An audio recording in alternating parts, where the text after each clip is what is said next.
नमस्कार दोस्तों, आप सभी का स्वागत है अन्नपूर्णा क्लासेस में। आज हम कुछ इम्पोर्टेंट इंडेक्सेस हैं उनको देखने वाले हैं। देखिए, आप इंडेक्स पढ़ने जाओगे तो आपको बहुत सारे मिलेंगे, लेकिन इस वीडियो में केवल हम 10, 11, 12 केवल सेलेक्टेड वो लेके आए हैं जो आपके एग्जाम में पूछे जाते हैं।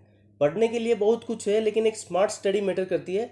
तो वही स्मार्ट स्टडी के जरिए हम ये देखने वाले हैं कि इंडेक्सेस जो आपके एग्जाम में कौन कौन से इंपॉर्टेंट आते हैं, हम केवल वही पढ़ेंगे, उसके अलावा कुछ नहीं पढ़ने वाले। तो देखिएगा, पहला global climate risk index, global climate risk index 2021, ये किसके द्वारा जारी किया गया? तो जर्मनी में स्थित एक पर्यावरण संबंधित थिंक टैंक है, तो उसी को हम क्या कहते हैं? German watch. ठीक है, तो जर्मन वाच कहते हैं, और उसी के द्वारा ये इंडेक्स आपके जारी किया गया है। तो भारत में इसकी रैंकिंग कितनी? 7th, very very important. ठीक है, और इन आंकड़ों में अध्ययन किसका किया गया है? तो 2019 का में जो भी बीता उसका अध्ययन किया गया ग्लोबल क्लाइमेट रिस्क इंडेक्स में। तो भारत का स्थान कौन सा है इसमें? भारत का स्थान जो है इसमें कौन सा है? 7वां स्थान है। ठीक है, अब देखिएगा Bharat innovation index 2020, Bharat innovation index 2020 ये किसके द्वारा प्रस्तुत किया गया? तो ये नीति आयोग द्वारा प्रस्तुत किया गया। ठीक है, वेरी वेरी इंपॉर्टेंट है, एग्जाम में अधिकतर ये क्वेश्चन पूछे जाते हैं। और खासकर भारत इनोवेशन इंडेक्स मतलब कौन से ऐसे राज्य हैं जो प्रगति कर रहे हैं, मतलब नए नए चीज़ों को डेवलप कर रहे हैं, उनके बारे में ये इंडेक्स होता है। तो देखो, इसमें फर्स्ट नंबर पे कौन सा था?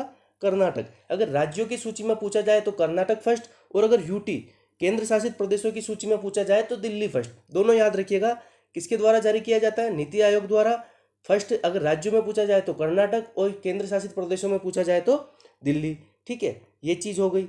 अब आ जाते हैं ऊर्जा ट्रांजिशन सूचकांक, मतलब ये आपके हो जाता है एनर्जी ट्रांजिशन सूचकांक, और हिंदी में बोलोगे तो ऊर्जा संक्रमण सूचकांक 2021। ये किसके द्वारा प्रस्तुत किया जाता है आपके पास? WEF।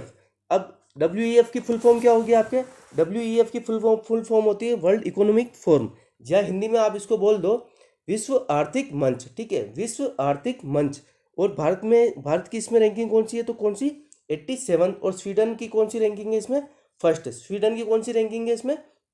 फर्स्ट। WEF की फुल फॉर्म ध्यान रखना, वर्ल्ड इकोनॉमिक फोरम और विश्व आर्थिक मंच हिंदी में। अब देखेगा विश्व प्रेस स्वतंत्रता सूचकांक 2021, वेरी वेरी इंपॉर्टेंट। इसको कौन प्रस्तुत करता है? तो रिपोर्टर्स विदाउट बॉर्डर्स। ठीक है, reporters without borders, very very important. Bharat की इसमें कौन सा रैंक? तो भारत का इसमें कौन सा रैंक? 142, और नॉर्वे इसमें फर्स्ट पे आया था। देखो, कोई भी सूचकांक होता है ना, तो उनमें क्या इसमें इंपॉर्टेंट क्या होता है? किसने प्रस्तुत किया, फर्स्ट पे कौन था, और इंडिया की रैंकिंग। ठीक है, अब आगे देखते हैं।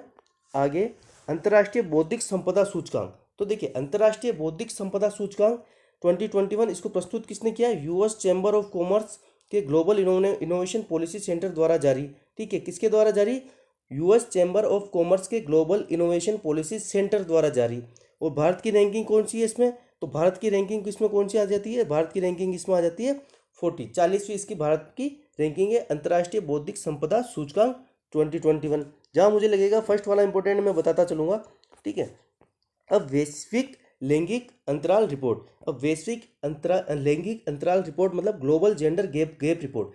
तो यहाँ लैंगिक अनुपात का से मैटर नहीं है, या मैटर ये करता है कि महिलाओं की भागीदारी कितनी है, किसी भी देश में महिलाओं की भागीदारी कितनी है उसको ये बताता है। तो देखो, भारत की रैंकिंग क्या है इसमें?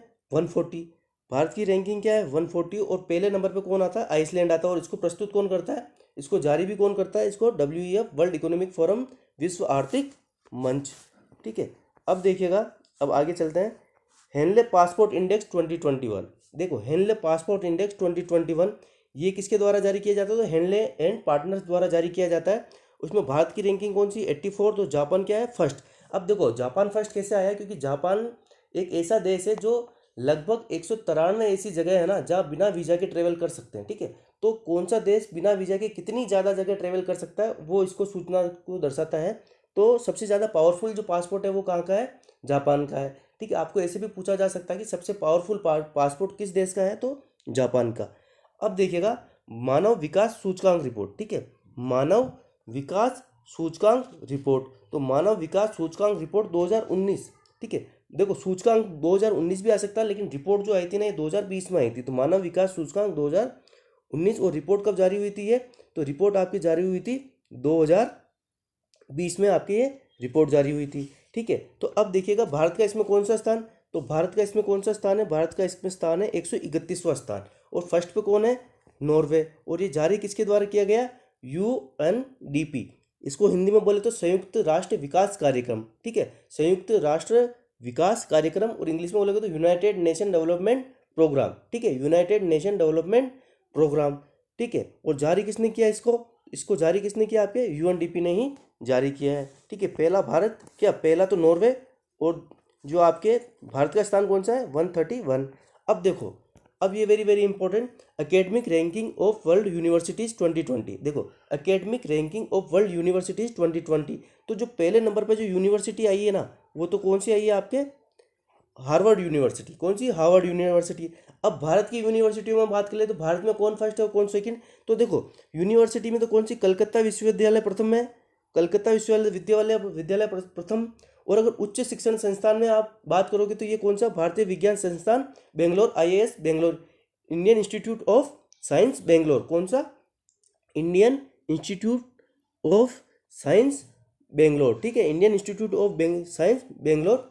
तो ठीक है, ये चीज़ हो गई आपके इसके ये academic ranking of world universities की रैंकिंग के बारे में। अब आगे चलते हैं। अब भ्रष्टाचार बोध सूचकांक, ठीक है, करप्शन कहाँ ज़्यादा है? तो देखो, भ्रष्टाचार बोध सूचकांक 2020, तो भारत की रैंकिंग क्या है इसमें? 86। और सबसे कम जो भ्रष्टाचार है वो कहाँ है आपके? इसमें देखो, फर्स्ट नंबर पे दो आपके नेशन आए, एक तो न्यूजीलैंड और डेनमार्क। कौन सा?